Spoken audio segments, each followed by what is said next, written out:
Girl, listen up for just 30 seconds. When a guy starts to pull away, it's not you.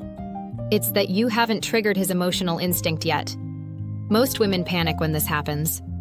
They overthink, send long texts, apologize for everything. And this pushes him further away. Trust me, I've been there. I lost amazing relationships because I didn't get how men think.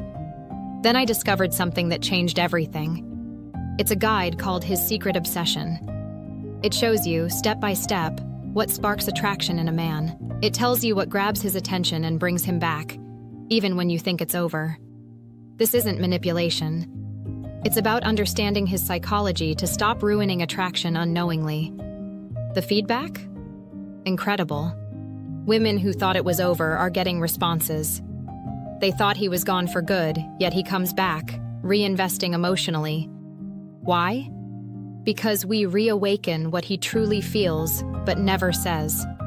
If you want him to notice you again, to chase after you, or to see you as the woman he can't lose, check out the presentation now.